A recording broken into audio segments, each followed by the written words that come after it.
Hi everyone, you're all very welcome. My name is Owen O'Neill. I'm Director of the UCD Earth Institute. The Institute seeks to promote interdisciplinary research in environmental, climate and sustainability areas. And it's great to have you all here today. Special thanks to the MoLI staff, the Earth Institute team, Will, Katrina, Antonio and to Noya and Barry in the Advanced Centre for making today possible. And to the contributors in anticipation as we explore the intersections of technology, sustainability and governance. And we're pleased to partner with the Advanced Centre today for professional education and digital transformation. It's a partnership between UCD, ATU Sligo and TU Dublin, bringing together academic experts and industry leaders from across the high-tech sector, delivering courses addressing Irish industry's future skills in the digital arena.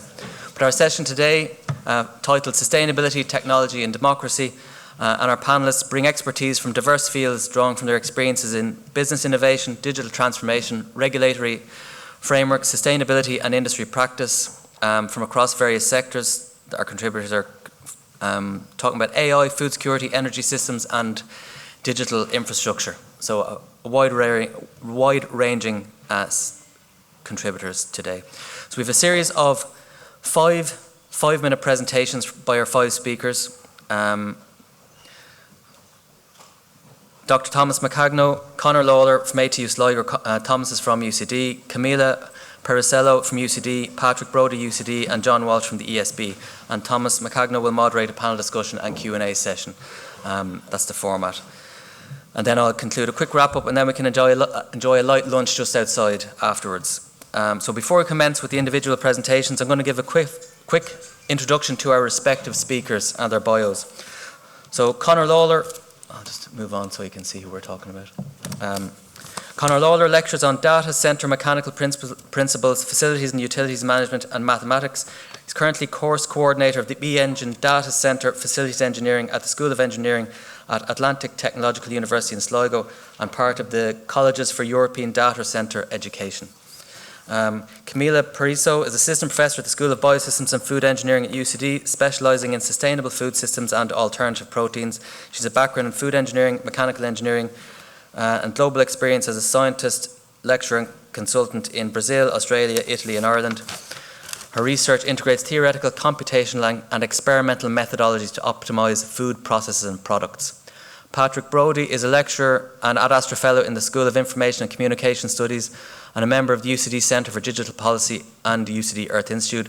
Previously worked at McGill University and Concordia University, where he completed his PhD. His research focuses on the environmental politics of digital infrastructures and is also part of the 4C project exploring AI's environmental and economic implications.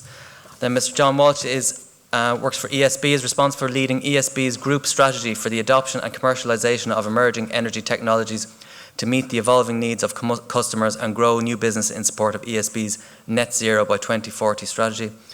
Over 25 years experience, he's held a range of operational, engineering, commercial and senior management roles across the energy industry, including retail, energy services, electric mobility, sustainability, well-being and innovation. And finally, I'll introduce our first speaker and also our session moderator for today, Dr. Thomas Macagno. His background includes degrees from University of Southern California, Erasmus University, and a PhD focused on sustainable business from the University of East Anglia. He is Education Innovation Lead at UCD's Innovation Academy and brings over 30 years global experience in sustainability, software development and business consultancy. So I'll hand over now to Tom, who's going to oversee the agenda.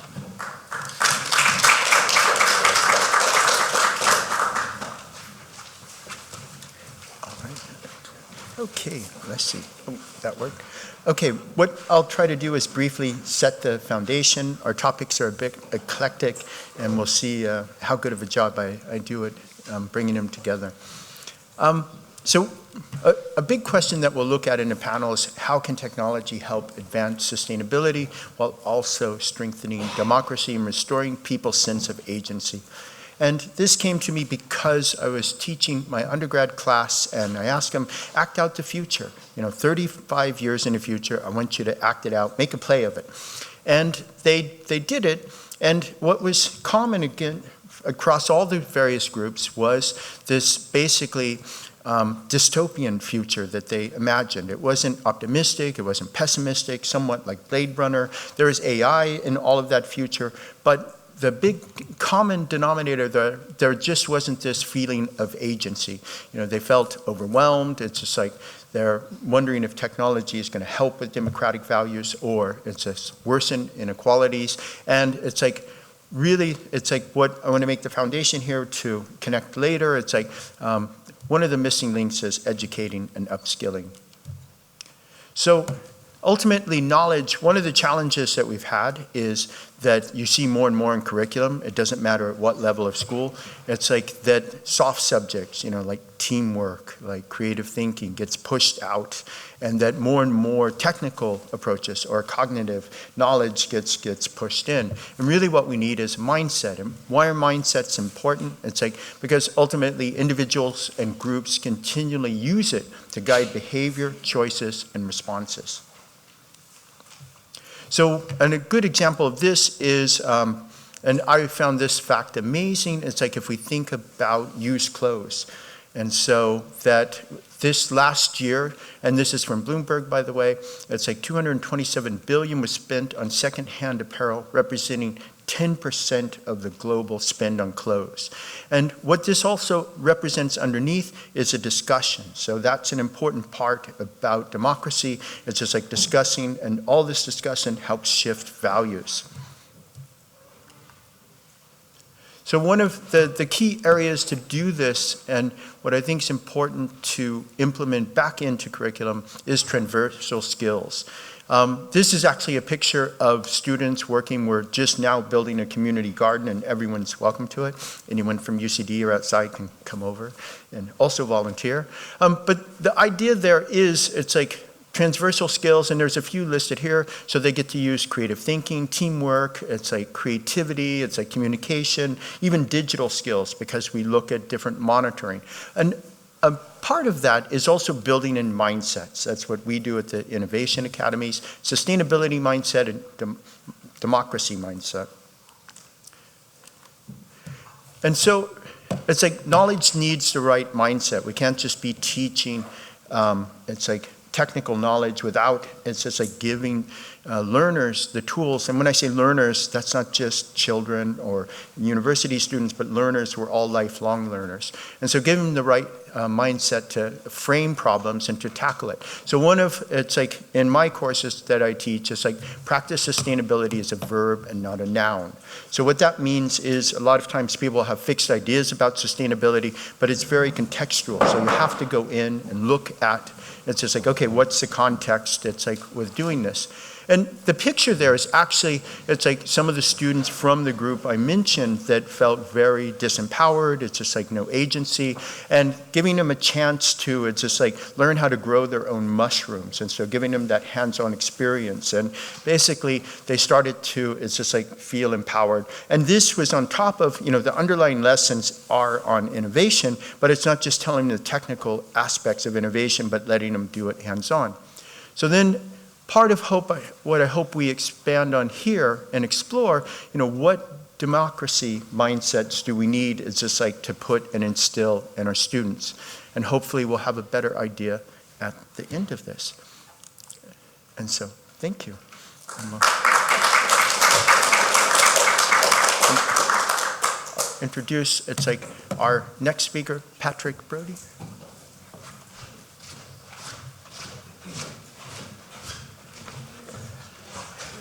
So I have the dubious honor of going first here and saying things that might be a little bit, I guess a little bit controversial in the context of just how strong a role AI is taking in a lot of our, kind of collective thinking at the minute, right? The types of governance and policy that are being developed. And essentially what I'm drawing from here is, going on a decade of research into the data center industry and specifically the role that big tech, kind of these hyperscale cloud data center providers have been playing within Ireland's energy system, as well as, the kind of development of their role in kind of green technologies globally. And I'm saying this in the context of, I'm not going to, do the easy slam dunk of, kind of growing autocracy across the pond that we are, all kind of witnessing, within which the big tech companies are playing an increasingly significant role. But I'm going to be talking more about how those things are being, how those politics are playing out here in the next 5 minutes that I have here. So I will try to keep it pretty quick here. So we all know the kind of basic refrains about the sustainability implications of AI, right? This ChatGPT specifically requires more computing power than, something like, a Google search, for example, right? Even streaming something on Netflix. And we're seeing the kind of these spectacular headlines, right, around just how much water and energy is being sucked up, right? But the other side of that then obviously is the expansion of the infrastructure required for all of that computing, right, which is primarily in the form of data centers, right? Just to kind of parrot some of the statistics that I'm sure a lot of you are much more kind of aware of than I am, as kind of coming from the more technical side of things, but many of us have probably heard that data centers utilize about 1/5 of Ireland's electricity on a daily basis, right? There's disputed numbers about how much that is growing, but when it comes down to it, we're looking at probably by the end of the decade, about 1/3 of Ireland's electricity going to data centers.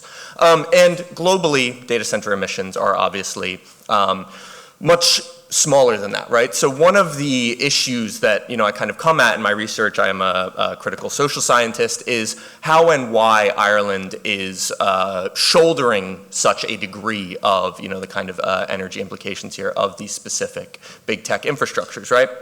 And part of this means that we have to move beyond the rhetoric of impact, right? Because you get to these, kind of barriers when you talk about environmental impacts, right? Because it's, if Ireland didn't have them, where would they go, right? They would go somewhere else. That would have an impact. So impact, kind of becomes a dead end, or kind of on the other end of that, you end up kind of calculating yourself out of those impacts, right? Through things like carbon offsets, these other ways that, companies can continue to emit while investing in other things that might, ostensibly offset those things on a ledger somewhere, right?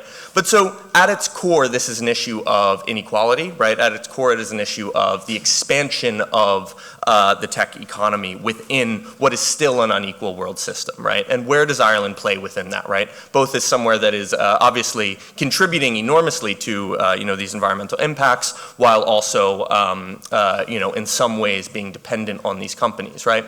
And one of the things that I think doesn't get talked about enough is that we're essentially seeing the growth of monopolies, right, in the form of big tech. Amazon controls about 30% of global market share of cloud computing technologies, right? That's an astonishing number when we consider just how much we are dependent on these technologies, right? The Irish state, a lot of times, you will Google a policy document, right? And you go through Google and then you end up on a policy document that is marked in the IP address AWS EU West 1, right? Irish government information is being hosted on AWS data centers, right? That is in and of itself something that is very interesting from a democratic standpoint, right?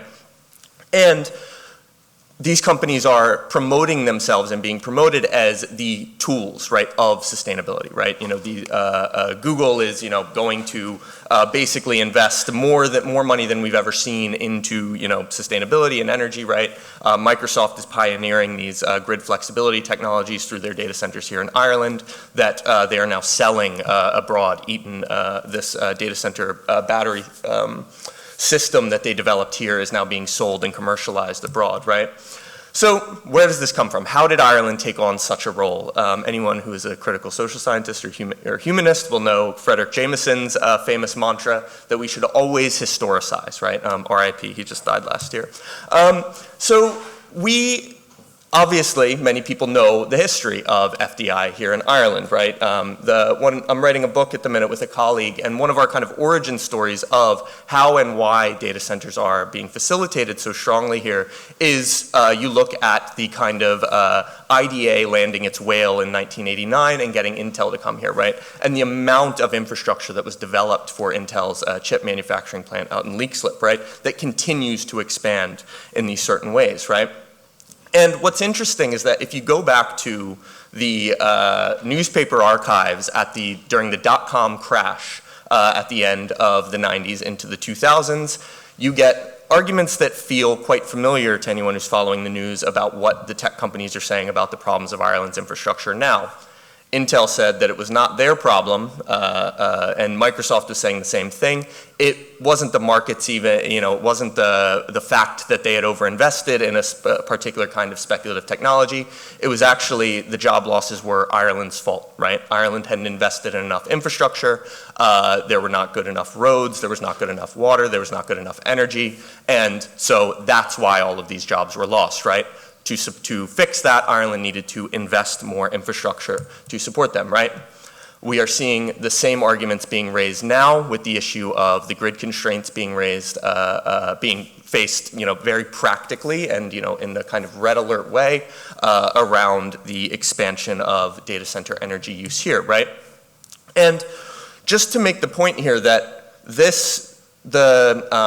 I'm going to be more diplomatic here, but the anger that you see from the big tech, from the industry here in national newspapers, right? They get ink in the Irish Times, is coming as they are looking for ways basically to go off-grid, right? To basically build their own life rafts off of what is seen as a challenging energy situation, right? Including just expanding their gas infrastructure, right? They're saying that they're going to build, kind of gas generation and expand into those areas, including, not necessarily big tech, but you have the company involved in the Shannon LNG, who basically says that they want to not only build a gigantic LNG-connected power plant, but build the biggest data center in the history of the state that gas will supply, right? So all of this to say, as we see this kind of my point basically is that this has enormous implications for the kind of democratic accountability, right? At a basic level, we are seeing what is kind of a backdoor privatization in and through big tech, where they basically say, let us take care of the solutions, right? We will deal with the district heating. We will deal with the grid flexibility problems if you just get out of our way, right? Stop telling us that we have to stop building here, right? And I think that one of the ways in which we have to think about, as the arguments become about Ireland missing out on AI investment because of these curbs that are currently being put upon data centers, is that we have to actually think about the ways in which that is the way out of this kind of endless cycle of continuing emissions, continuing externalities, right, continuing kind of climate impacts, isn't necessarily to just let it rip. It's actually to perhaps continue to press pause until we kind of figure out what exactly the kind of most sustainable way forward is, rather than just kind of following the hype and innovation cycle of AI that we're all kind of living through at the minute. So that's my thank you.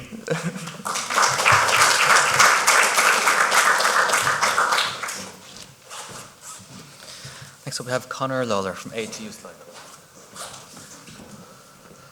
Okay, I have to say I was very impressed with that, and I wish he'd come after me. This whippersnapper who comes along and says that we shouldn't, don't take that badly now, but we shouldn't advance and progress. And it's interesting you talk about Intel back in was that in the 90s? Because there's a couple of people of us here who left college in the late 80s and remember having the choice of either going to America or England to work. And the whole idea that we have a country now where we can, I know this isn't part of the presentation, maybe I shouldn't be doing that, but where we can go ahead. It's a natural thing, an instinct, I think, for a lot of us, of my generation anyway. But I do hear what you say, but the notion of pressing pause, we'll discuss it later. So I'm an educationalist, I suppose. Is that the right word? I come from ATU Sligo. I have a BEng in Data Center Facilities Engineering, which we developed in conjunction with Google, all our friends. Google, Meta, Microsoft, Amazon a few years ago, answering demand for from industry to develop the education. And in the last year, CEDSA has been financed by the EU, Colleges for European Data Center Education.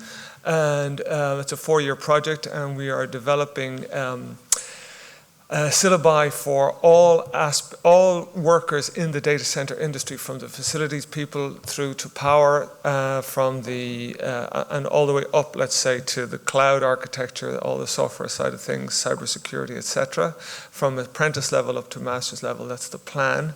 So, and I would like to say, in response to one of the previous speakers, he talked about mindset, that there's 2 real mindsets within CEDSA that we're integrating into the whole thing. One is the mission criticality of it, which is necessary for data centers. Data centers have to keep afloat.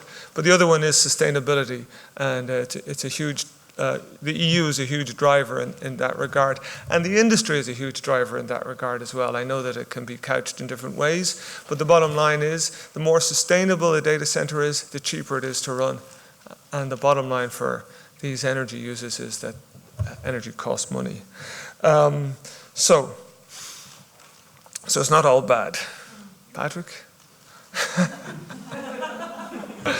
So we're using 23% or whatever of our national electricity, but only 3% of our carbon emissions come from data centers, and 37% from agriculture. We don't see anybody protesting against people making steak. Data centers attract over, well, maybe I don't need to go through all this, it's a bit higher level than this, but we all know the benefits. A lot of direct investment into Ireland, which some people want to pause. The computer service industry is 134 billion of exports in 2020. So a big part of our exports, and 90,000 jobs. So a lot of very important stuff that obviously we want to maintain, and do we want to grow? That's what we're asking today. So decarbonizing of computing, or decarbonizing through computing. I'm an educator, not a data center guy. Data centers are decarbonizing enablers. So in the last 15 years, moving from in-house servers to hyperscalers or co-location has reduced the carbon footprint of computing by up to 80%. And then a lot of the bigger companies are focusing on financing research into renewable energies and buying from renewable energy sources. It's part of their marketing too, but they're looking for ways. They have their targets to get down to zero carbon. So they just support decarbonization solutions as well. So there's an awful lot of examples. People talk about big data and how it impacts the individual, and that's a debate, but there's a lot of work and a lot of success really in using AI and software really to save emissions and save money. And a great example that a lot of people can relate to is UPS, which is the global delivery service that saved, by using AI to plan its routes for all of its trucks around the world, save 445 million litres of fuel per annum, which amounts to $400 million of savings in fuel costs, but also, I don't have the figure for it, but a significant carbon reduction as well. So our data centers and AI, we need them as part of our fight towards fight against greenhouse gas emissions and that. So reducing and replacing environmentally unfriendly industries. So, I mean, an obvious one there, the decarbonizing, the paper pulp industry, a lot less paper, newspapers and books being produced, but a significant, and I know my generation would probably feel a bit saddened by that in ways, but it is a significant environmental benefit as well. Transport, obviously working from home. I do a lot of work with European colleagues through the project, and we're on Teams all the time. I only go abroad twice a year now instead of, if we didn't have Teams, it'd be a lot more than that. Then there's the media replacement, I discussed that already. And then even in retail, when you add it all up, the reduction in bricks and mortar and there's an overall 59% reduction in emissions from retail.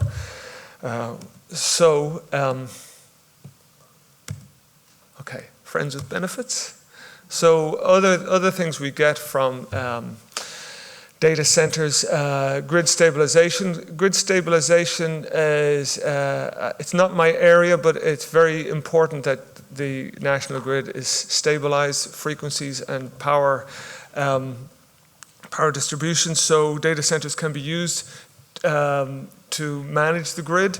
And a point that I came across there was that there's a number of countries in the Far East who aren't in a position to handle AI in their data centers. They'll all have data centers, but because their grid isn't stabilized enough, they won't be able to house and take on the expansion for AI, because with the demand that AI will put on their grid, it will destabilize the grid. They're not in a position to take it on yet. I know Google in Belgium in particular have a data center with a huge battery bank that they use as backup power, but it's also used to manage the grid in, actually it might be France or Belgium, I can't remember. So yeah, the batteries, so if you don't know, data centers, they can't go offline, so they have backup power. Oftentimes it's battery banks. Amazon do a lot of work using hydrogen as their backup power. So they have fuel cells that they can fire up. If the power supply to their data centers go down, they can fire up their UPS and get the thing back online. And so they spend a lot of time and effort and money in looking at the alternative or the research into these new technologies, the power technologies. So that's another benefit. Okay, so I think a really important bit to me is that while data centers use 23% of our electricity, that means they pay for 23% of our electricity. We have a huge increase in our electricity market in the last few years, which means we have a lot more money to spend on grid enhancement and grid development, and even we'd like to think electricity generation as well. We need a lot of investment in offshore in particular, and if we have an increased market, I think it makes it easier to make the decision to invest in the grid if we know we have buyers for years down the road. Enabling, yes, that's that. So the DC industry, I think, takes sustainability seriously. Micheál Martin said a month ago or so that the DC industry is being demonized, and I think unfairly demonized. I'd agree with that. They do a lot of work in research.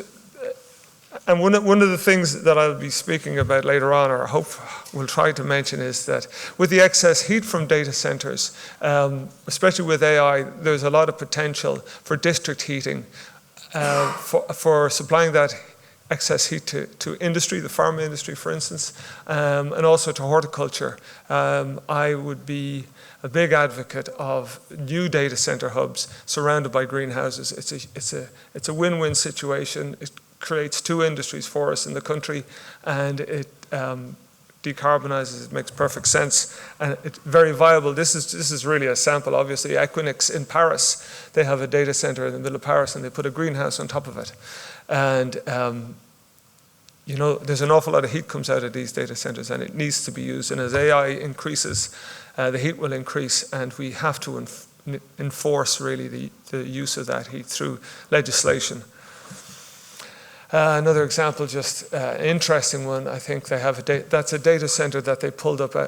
They've had under the sea for 2 years, and it's constantly running and pulling it up. So that's from the reason for it being under the sea is the cooling side. So it's free cooling, and it's free cooling, I suppose, but the heat isn't being reused. So maybe it's a bad example. Who put that in? Another Amazon, they're using hydrogen for their delivery trucks. And And then this is the Google data center with the large battery banks. You see the solar panels there as well. So they do invest in looking for solutions going ahead.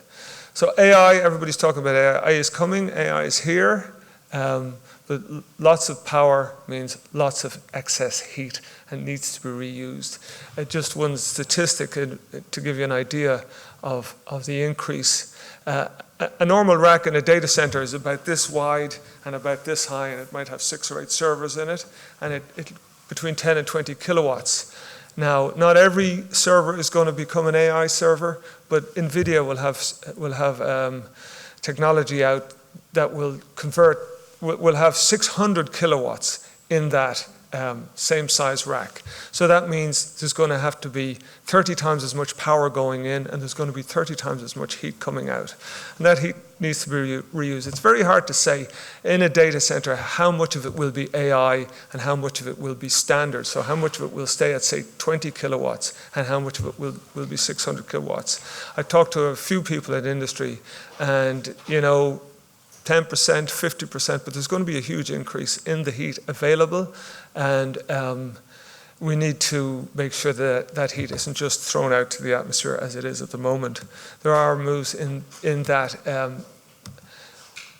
There are moves in legislation we'll talk about in a minute, but obviously it can be reused in pharma and industry. There's a case, I'll bring that up later on. District heating is a big potential as well, and horticulture or controlled environment agriculture. In Germany, they have the German Energy Efficiency Act, and I know we have the heat bill here, but really we need to do, all of us need to do what we can to encourage this legislation to be enacted and enforced. We seem to be very, very slow when it comes to legislation in this country and getting things done. Our offshore, I think it was mentioned 20 years ago, we had an offshore wind farm built in Arklow, and we haven't had one since. It's madness. It's free electricity, lads. What are we doing? So anyway, German Energy Efficiency Act has been enacted, and they new rules in energy efficiency. They're looking for 20% of waste heat to be reused in data centers.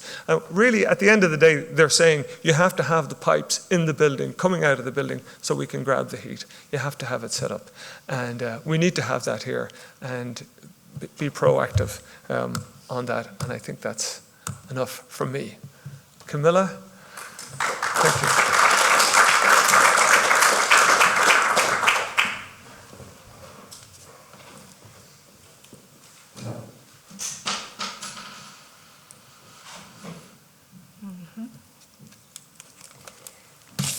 All right. Hello, everyone. Good morning. Thank you so much for being here. I guess today I'm the only female speaker, so I'm proudly representing female scientists and engineers. And thank you. So today, let's talk a little bit about the role of alternative proteins in a sustainable world. And just a little disclaimer, a small note before I continue with my presentation.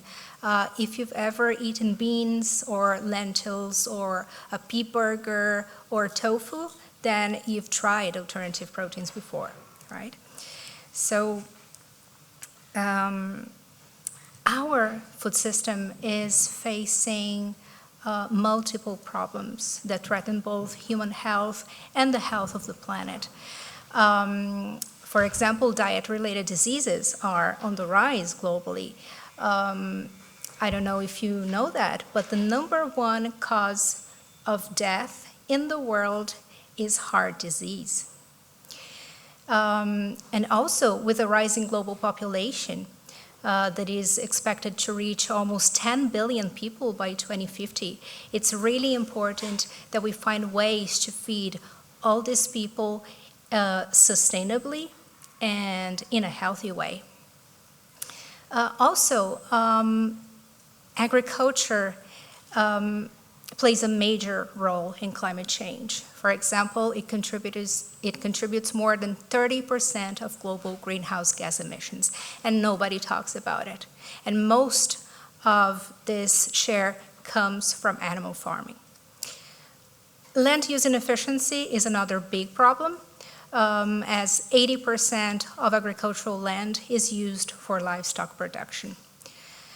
Another major issue is pollution and water scarcity. For example, in Ireland, the dairy sector is exempted from the European Union Nitrates Directive, meaning it can pollute beyond legal limits in terms of nitrate pollution through livestock manure and fertilizers.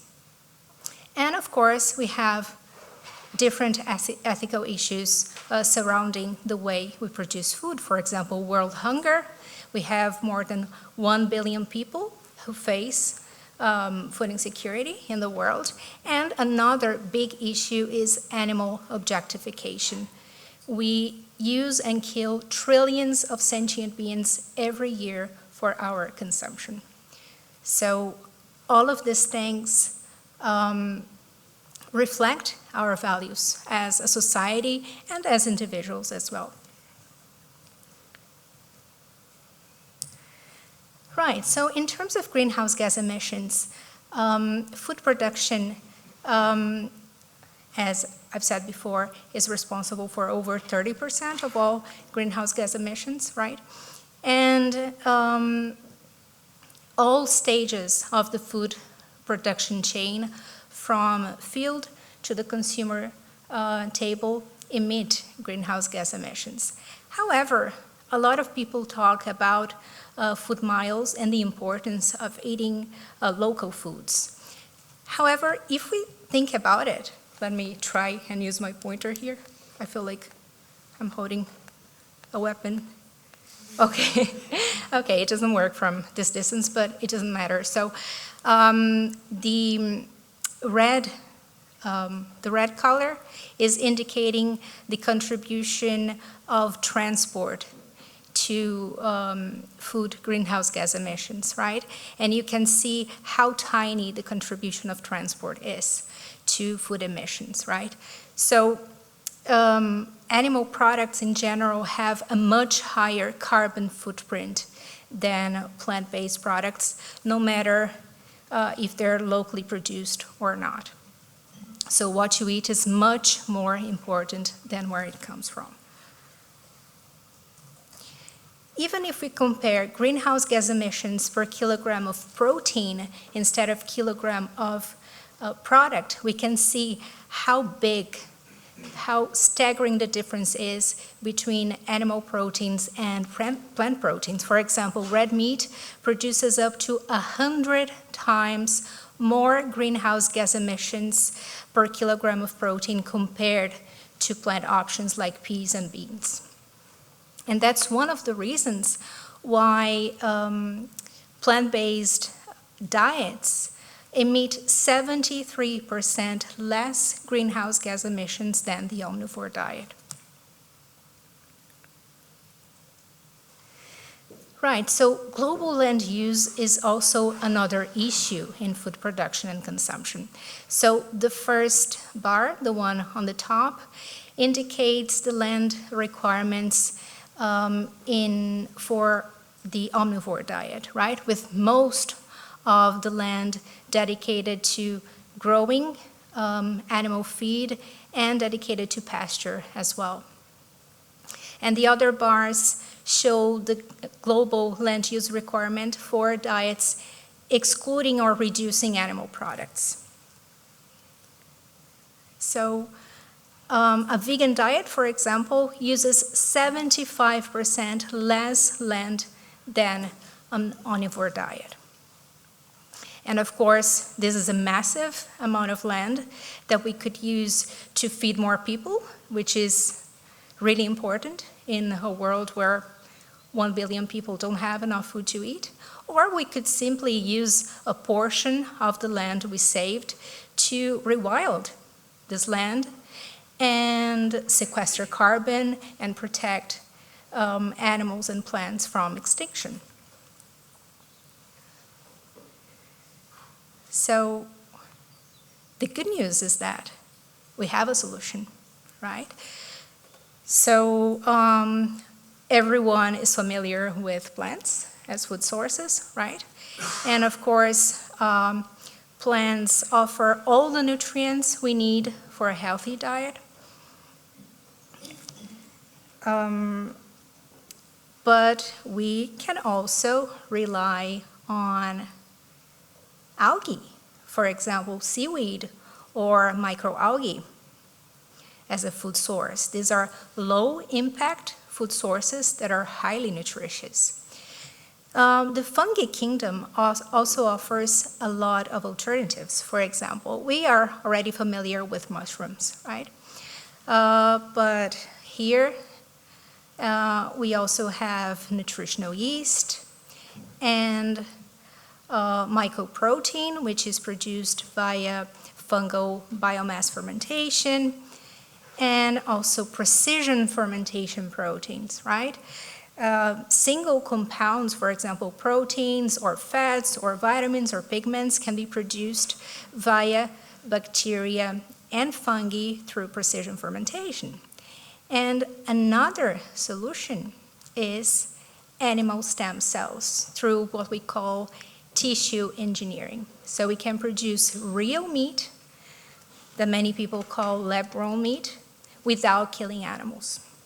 It's exactly the same product, right? So this portion of the chart is what we call cell agriculture. We have limited time here, unfortunately, but these are just some of the options we have within the realm of alternative proteins, right? So for example, we can produce cheese from plants using exactly the same process we use in dairy products, which is fermentation by lactic acid bacteria.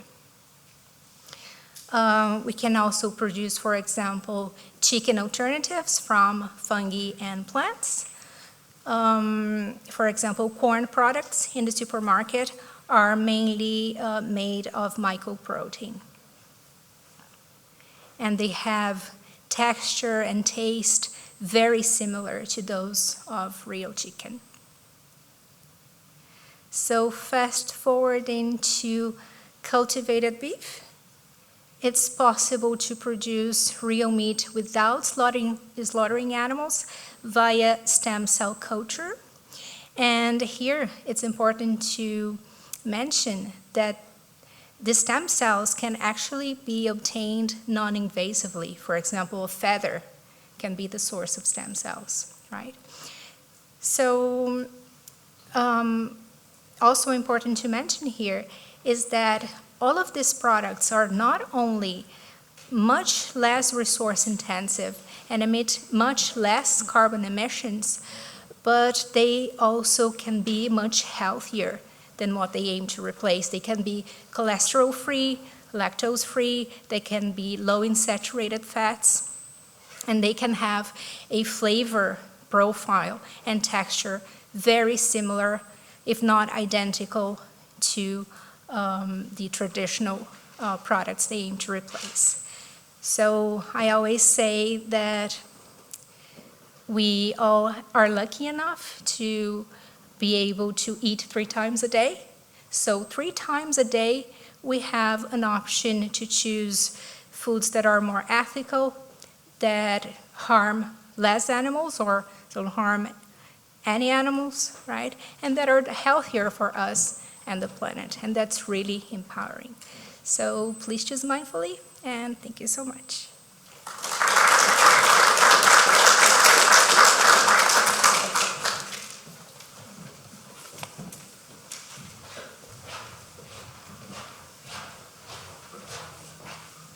Here's the clicking. All right, well, good afternoon, everyone. So my name is John Walsh.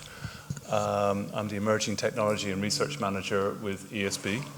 I'm going to talk a little bit about energy infrastructure. And I'm going to start with a kind of maybe a zoom out on Ireland, because energy infrastructure is a huge term. It covers all of the different ways we supply and distribute and use energy as a society. And it covers things like oil refineries, oil wells, gas fields, kind kind of the piping and the infrastructure we use, oil tankers to move energy around the world, electricity interconnectors, electricity power plants, all of those transmission cables, all the way down to how electricity or diesel and petrol get into your home and into your car or into businesses. So it's an absolutely enormous field. But from an Irish perspective, we import over 80% of the energy we use in Ireland. And we tend to import quite a lot of energy relative to our size. We're trying to reduce that down as we move to more and more indigenous energy through wind and PV. But we still import the vast bulk of our energy that we use through the different infrastructure channels we have into Ireland. So, let's see if this... Okay. So just a little bit about energy infrastructure. It can involve very long-term projects. So the picture on the left is of Turlock Hill, which celebrated 50 years last year. And we use Turlock Hill as a big energy storage facility. So we have water kept in the top lake, and then when we have excess electricity on the grid, we pump water from the lower lake up to the top lake, and when we don't have enough electricity on the grid, we let the water release back down, and it goes through a hydro generator, and it spins and makes more electricity, and the water just goes back and forth. So it's a nice example of a large-scale energy infrastructure project that we've been running successfully for over 50 years now. We have a lot of other large projects out there, like Ardnacrusha is a hydroelectricity dam on the Shannon. It's over 100 years old at this stage. So, very long-term projects. Some of the wires and the transformers that we have are 80, 90 years old, and they're working as well today as when they were installed. So some of the energy infrastructure projects we're involved with are very long-term. And then we've also been rolling out energy infrastructure projects in the short term, so I expect most of you have smart meters installed in your houses over the last 3 years. So we've rolled out a campaign over the last 3 or 4 years to upgrade all of the meters in our homes and businesses from the traditional meters where the meter reader would have to go out every 2 months and do a physical read to smart meters. And as we start to use this infrastructure now, we'll be able to leverage some of the potential of more and more renewable energy in Ireland. So I like this slide actually because some of the energy infrastructure projects we have are new, some of them are old, but we have a lot of challenges around aging, what I call generational infrastructure. So this is a picture from Coast and Pool Bay. And what we have here is the original Pool Bay chimneys, which is a power plant built back in the 50s and 60s. What you can't see so well, because the stacks are a little bit hidden, is that the next generation power plant, the gas power plant, which is here. This one is still active to provide backup power. More recently, probably about 20 years ago, we built this power plant here, which is called Dublin Bay. This produces nearly all of the electricity used in Dublin. We have the Covanta power plant here, which is the waste-to-energy plant. Okay, thanks. The Covanta plant here, which is the waste-to-energy plant. And then, over here, tucked away somewhere, we have a very short-term emergency power plant, which was built over the last 2 years because we thought the grid was going to be short of power, so we built a number of emergency power units. So what you're looking at here is maybe 50 or 60 years of the generational development and evolution of energy infrastructure here in Dublin. Okay? And this is, I guess, trying to get the phasing and the timing and the sequencing of this right is a real challenge for planning. Also, we have an onus to decarbonize, so our plan is to decarbonize the electricity that we make and move and sell by 2040. We also want to do it in a way that provides security of supply and resilience, because energy infrastructure and providing energy is so important to society. But at the same time, we have long life assets, we have generational assets. This is a good example of the generation of assets on a relatively small site. So we need to plan that through and make sure that we're getting the value out of these assets while decarbonising, making sure that we've got affordable energy and in a way that keeps the lights on. Okay. So planning around energy infrastructure can be a real challenge. So as we're going through this transformation of the energy system, so we are decarbonising. We've reduced the carbon intensity of the electricity grid by more than 50% over the last 20 years. And we'll continue to decarbonise it over the next 15 years to get it down to zero before 2040. This is not just an Ireland transformation. We're seeing the same transition going on in the UK. So the UK are looking to completely transform their electricity system by 2030. They had 2035, which we thought was really ambitious. And the new Labour government have come in and said, actually, we want to go faster, so we want to decarbonise by 2030. Great ambition, and they're developing their plans to do that. So we're deploying and integrating renewables. So building wind farms is a real challenge, but we have good plans to do that. But then how do we integrate them into the energy grid in a way that's affordable, resilient, and can get the benefit from these low carbon technologies? I think a previous speaker spoke a little bit about data centres and how we integrate data centres onto the grid.